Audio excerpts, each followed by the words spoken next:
Na estrada que corta o sertão potiguar, o vento ganha forma em gigantes de aço.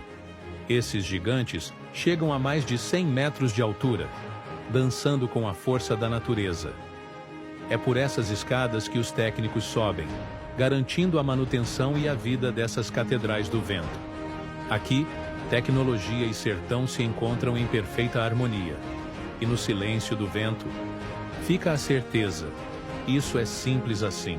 Se curtiu essa viagem, já deixa o like, compartilha com os amigos e se inscreve no canal para seguir com a gente estrada afora.